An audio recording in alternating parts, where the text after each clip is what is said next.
I'm back with another project update. It's been a long time since my last video, and lots happened since then, but I hope everyone's doing okay. So in this update, I'll show you the final edit and sequence of the photos I'm going to put on the zine. And then I'll summarize the steps I went through up to now. And then I'll talk about some of the difficulties that came up. And I'll briefly go over the next steps in the project. I'll timestamp everything in the description so you can jump to whatever you want to listen to if you want to skip something. So first off, I'll show you the photos. I got 4x6s printed out at the local camera shop. So here we go.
So that's it.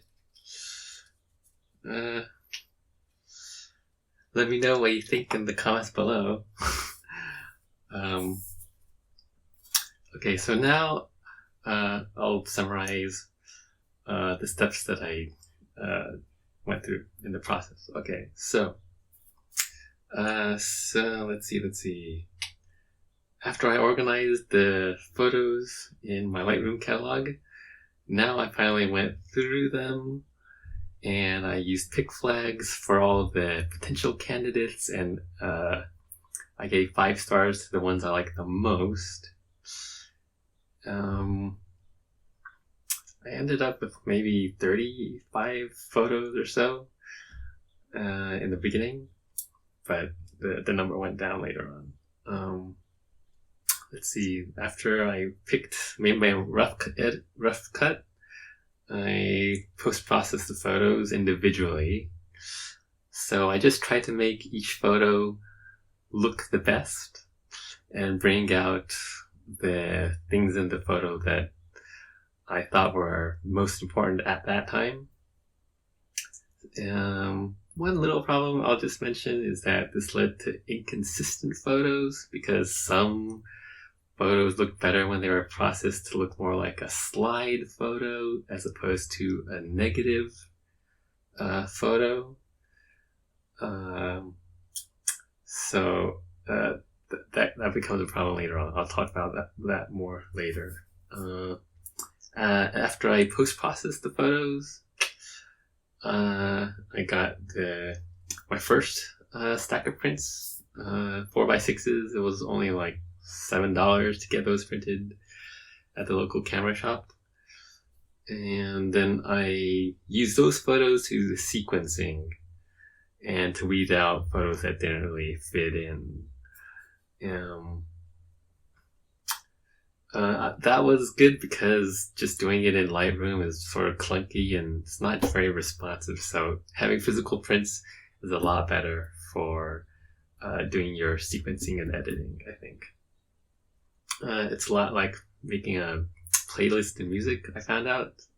You want some, progression going through there. You want a mix of fast tempo with slow tempo-ish photos. So that was cool. So let's see. At that stage, I was just laying things out on the table. I didn't get a corkboard or anything to stack it up.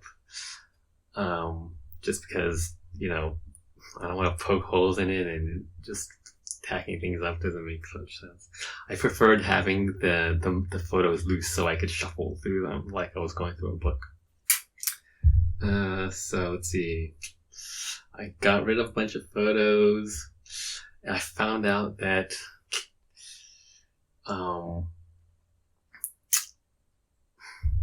after I weeded out a bunch of photos, I found out that I just sort of didn't have enough photos, so I went back to Lightroom. I went through all of my driving photos, not just the ones that were panoramic. So ones that were taken in 4:3 format, or even with the telephoto moment lens, the 58 millimeter lens.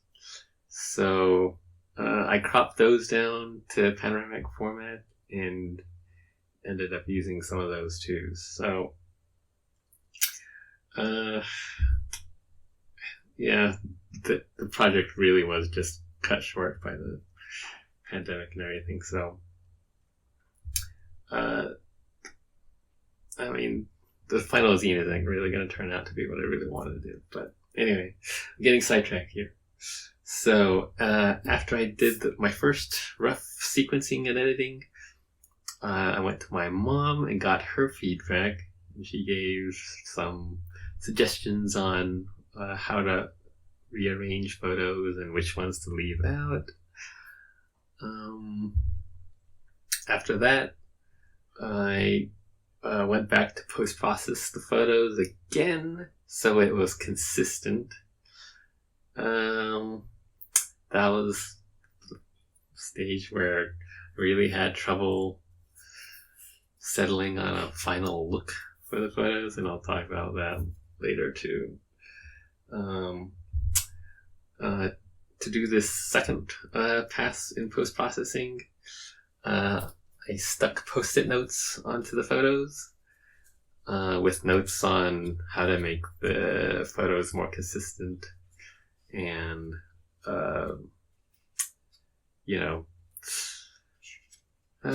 what to emphasize in the final photo more, because just changing the contrast and colors and the gradient, neutral density gradients, or dodging and burning, that really changes how your eye moves through the photo, what you look at first, and how easy it is to see elements that you want people to pay attention to. So that's what I did for that. And after that, I got the second stack of photos printed, and then I showed those to my sister so she could give me feedback on the sequencing and to see if she could discern the structure, my rationale behind how I organize the photos. And from that feedback, I was pretty happy with my edit, because she got it basically after looking at it for a while. She figured out what it was trying to get at. So now we're moving on to the next section, which was all the difficulties I had during the process. So I posted on my Instagram stories how I was having an identity crisis while I was post-processing, and that was related to how some of the photos looked better as if they were post-processed to look like slides, and some of them looked better when they were processed to look like color negative film. And that's because I really thought of myself more in the tradition of low contrast photos. Like Henry Wessel, he talks about how the light in Los Angeles really cuts through the air like glass, and that really comes through in his prints, which are low contrast, have tons and tons of midtones, and generally speaking, I like the low contrast look for that reason, just because of the quality of light that we have here in LA. So I wanted to be a part of that tradition of printmaking. But for some reason, most of the photos look better when they're processed to look more like slides, higher contrast, more saturation. You don't really get quite the same sense of the light that we have in LA. So I was really bummed about that too. But just because of the small sensor in the iPhone that I was using, and like the exposure latitude that it has, it just forced me down a direction and a look and a style that I didn't really want to do. So that was kind of a hard decision to make. To make the photos look good, you had to make them the way that a lot of photography that I'm not really into looks like. But I sort of had to loosen up, I guess, and accept what I had to work with. So that was frustrating, but I'm mostly pretty happy with how they turned out. Sort of reluctantly hesitant. Yeah, so not completely happy about that, but it's all right. I'm okay with it. I've made my peace with that. Sort of more importantly, when I was going through the photos and looking for things to put in, I got just really sort of discouraged by how so many photos were ruined by bad exposures and bad timing, just because of the limitations of the iPhone. A lot of the subject matter that I wanted to be in the book, in the zine, are not going to be in it, and the meaning of the photos is going to be different than what I originally intended for the whole series. So you're not going to get all sorts of things like you're not going to get all the car breakdowns. You're not going to get any of the accidents, the people being pulled over by the police. You're not going to get the difference in the bicycle riders in suburbia versus in an urban area. You're not going to get the difference between the landscape, the social landscape, as you move through, one part of LA to another. So, that sort of humanistic documentary photography that I really like and want to contribute to, it just wasn't possible. So I was really bummed about that, because that's one of the reasons why I wanted to do something creative for a hobby, to take photos and do art, I guess. So I wanted to make something that expresses my style, my interests, my values, and I just did not succeed to do that this time around. I sort of always had a problem,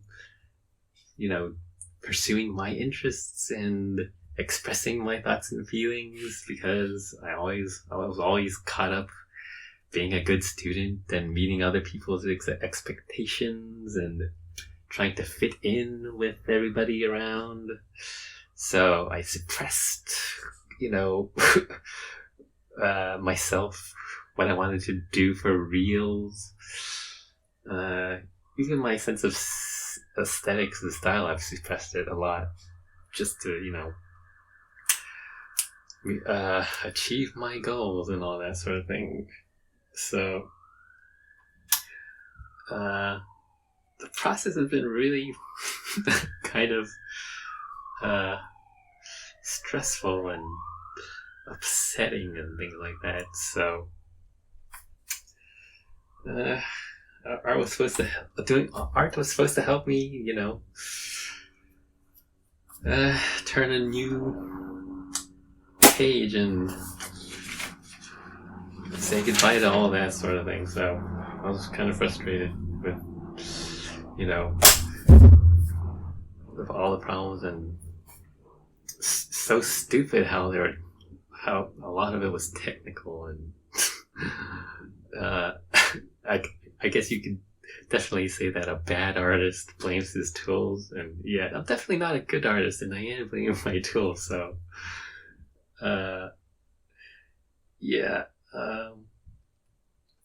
it's stupid to shed too many tears about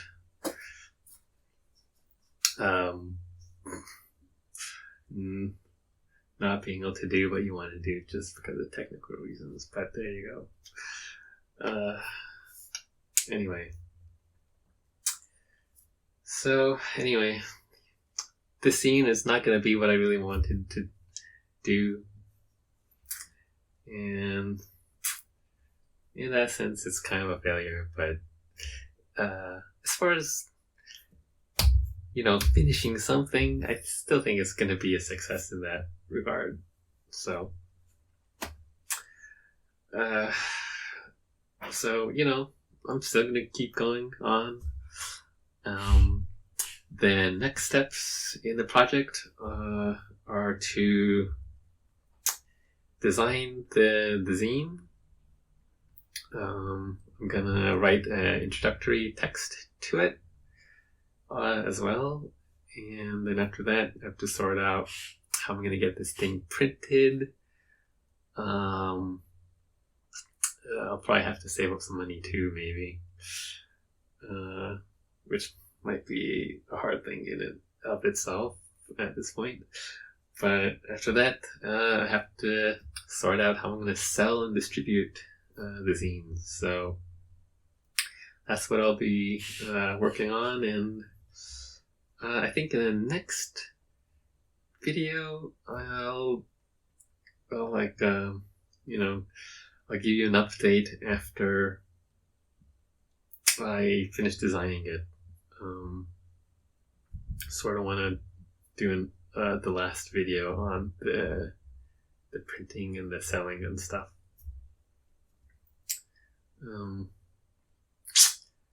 So yeah, I guess there'll be just 2 more videos, update videos after that.